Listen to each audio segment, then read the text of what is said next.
What's going on everyone? Welcome to the video. Today I want to talk about getting back on track after having a layoff. Now, depending on the reason for that layoff will depend on what action steps that you take. If you've only been on holiday for 2 weeks, you've been on vacation, you're probably ready to get back into the gym and start smashing it, okay? Smashing back and getting back to where you were before. Now, if that's the case, great, okay? So top tips for that would be just ease yourself back in. If you've been doing 5x5 on the bench, 5x5 deadlift, 5x5 squats, don't go in and start lifting the same weights you've been doing if you've had several weeks off, okay? Because you're gonna be sore, your DOMs will be crazy, and you're gonna be basically putting yourself out of proper function for a few days as your body recovers from the DOMs. So maybe go in, drop your weights or drop a set back from your maxes and then build up over 2 weeks, okay? It'll take you 2-3 weeks to get back to where you were before your vacation, and you'll be good to go and you can keep progressing from there. As for your nutrition, okay, if you've only had a couple of weeks off, just get back to where you were, okay? So if your diet was quite poor on holiday, you've been eating a load of cake, a load of beers, whatever, okay? Your nutrition, it was a free-for-all and you didn't watch what you're eating, then just get back to where you were before you went on holiday, okay, or where you went. And over a couple of weeks, your body will start to look and feel exactly how it did before your vacation, okay? So don't go in and do anything drastic, because doing drastic things doesn't help, okay? It doesn't give you any level playing field or any base to work from, okay? And if you go in and do drastic changes, you'll end up regretting it, because you won't be able to stick to it, and then you'll rebound and you'll go backwards for a little bit. So ease yourself back into the gym, go back to the nutrition that was working for you before your vacation, and then just work from there. Now, if you've been away from exercise, your diet's been poor for weeks, months, maybe even years, then this video is really for you, okay? The people who have just been on holiday, had a couple of weeks off, or they've had to isolate for 10 days due to the Rona thing, or whatever, okay? Those people have only been away from the gym for a little while. This is not really for you, okay? So anyway, if you've been away for 10, 20, 30, 40 days, maybe even more, then the first thing I could say to you, or the biggest tip I can give you, is to start slowly, okay? Don't go rushing in. So oftentimes people want to lose weight, they want to get in shape, and they're all fired up for it, and they're all full of like, right, I need to do this now. And they're full of beans, and they want to go gung-ho about it, and they want to do everything and change everything at once. And where does that often leave us? Okay, if you try to change too many things too soon, we often get overwhelmed. There's too many plates spinning, and we basically drop one of them eventually. We'll drop the exercise plate, or we'll drop the nutrition plate, we'll drop the sleep plate, we'll drop the hydration plate, all those things. We can't keep spinning too fast if we're not used to it, okay? So start off slowly and then build yourself up over time. Let's go in with exercise, okay?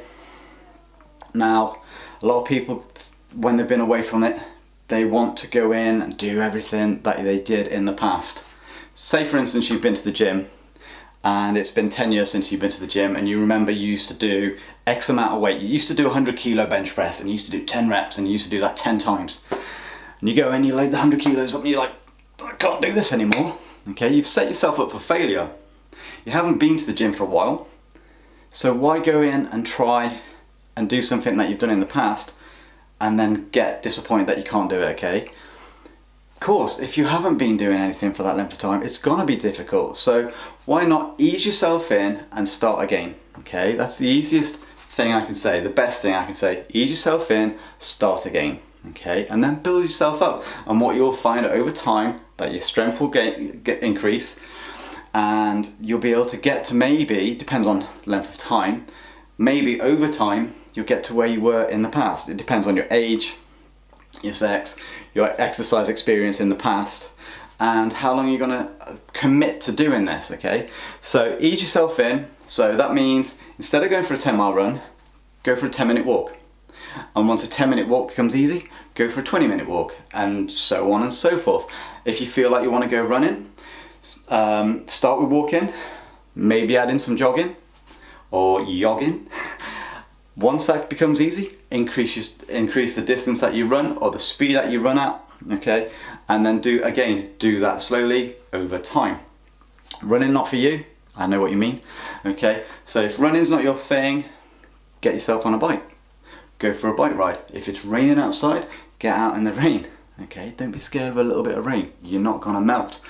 Or if you really don't want to go out in the rain, join the gym, get yourself on a stationary bike and pedal. Okay, you can listen to listen to music, you can watch some YouTube videos, or you can watch or listen to a podcast. You can educate yourself while you're cycling, and so it's two birds, one stone. Okay, those not your thing, maybe the cross trainer. Okay, so you don't know what your thing is until you try many things. Okay, so you might not like exercise, but have you tried every form of exercise? And if that's not the case, then just get in there and try different things, okay? You don't have to do everything, so just build yourself up over time and you'll get to where you want to be. Now regarding nutrition, people again, they're all gung-ho and they're like, right, I need to change everything. I need to do this diet. What about that diet, okay? How can I say this? Your diet is everything that you eat and drink on a daily basis. Now, if you're going to change that, can you change it to something that's sustainable? Okay. Now, granted, if you want to lose weight, you have to be in a calorie deficit. Okay. You can't change the science. So if you want to lose weight, you've got to be in a calorie deficit. But what about the foods that you're eating now? Okay. So you obviously enjoy eating the foods that you're eating now. So how can you change things slowly over time to put you closer or into a calorie deficit? Now you could reduce portion sizes, you could swap out regular things, so for instance you could have full fat Coke, swap it out for Diet Coke. You could go for calorie reduced sweeteners, or you could do 0 calorie sweeteners on your food. Again, you don't have to change the food you're eating, you just have to make some tweaks. Okay, so you don't have to go and just eat salad, chicken, rice and broccoli. Okay, because you're probably going to get bored with it, you're probably going to hate it, and you're probably not going to stick with it.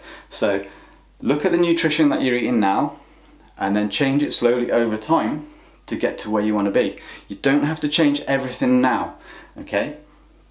If you change it over time, nice and slowly, you're more likely to stick with it. And that really is the key to long-term weight loss. Now, other things that you can do is start building up your water, okay? So if you're not drinking enough water, if you're not drinking at least 2 litres of water a day, then start adding it in. You don't have to drink loads of water straight away, just build it up over time. If you don't like water, add some fruit into it. Add some lemon, add some lime, add some ginger, okay? Add some chili if you want. Just spice it up, okay? That will spice it up, add in chili. And then over time do that. Work on your sleep rest routine. So if your sleep's all haphazard and you're not getting a regular night's sleep and you're not going to bed on time, just try and fix or fit your sleep pattern, or make your sleep pattern fixed so you go to bed at the same time every night. Okay, so if that means winding down a little bit earlier, getting to bed by 9 or 10 p.m. and then trying to sleep 7 to 8 hours per night, work your way around trying to figure out what time you need to go to bed, what time you need to get up, and then get your full night's sleep, okay? Other things that you can do: build your workouts into your daily diary. So write down when you're going to do the gym, or go for your walk, or go for your bike ride. Write it into your diary, prioritize that, make yourself do it, okay? So if Wednesday is leg day, oh my god, leg day, freaking leg, I hate leg day. I like it and I love it, okay? Wednesdays is my leg day. I basically have a little bit of anxiety all day because I know how much it's gonna hurt, but I always make sure that I do leg day, okay? I'm gonna hurt the next day, I'm gonna hurt while I'm doing it, and I'm not gonna be enjoying it, okay? That sounds very contradictory to what I said earlier on in the video, but it's a good pain, okay?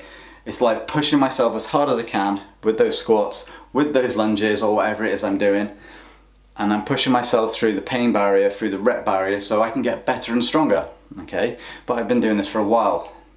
I'm not going to tell you to do that if you've not been doing this for a while, okay? So build up your tolerances and make sure you do what you say. We can all find excuses why we can't go to the gym or we can't exercise. We can all find excuses and we can all make shit up, and make stuff like, oh, I've had a bad day at work, must drink the alcohol.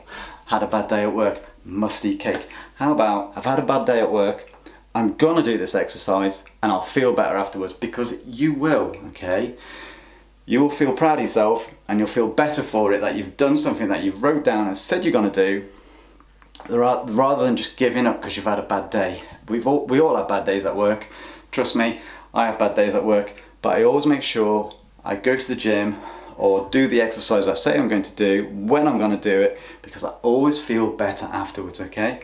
So, in closing guys, if you've had a layoff from the gym, from exercise, from getting your nutrition on track, start off slowly, okay? That means don't try and change everything at once. With your exercise, again, start off slowly. With your nutrition, take it slowly, and then work the other things that you need to do to be fit and healthy into your lifestyle. Because if you're gonna stick with this, which you want to really over time, is it needs to work around you, okay? Being fit, being healthy shouldn't be an obsession. It shouldn't detract you from living your life, okay? So you need to fit being fit and being healthy into the other things that you do in life, because you'll hate it if it just basically controls everything. So again, start slowly with your nutrition, start slowly with your exercise, and just get better over time. That's all I've got for you today guys. I feel like I'm waffling on a little bit, but if you've got anything from this video, please give it a thumbs up. Subscribe to the channel if you haven't done so already. Smash that notification bell, and I am out.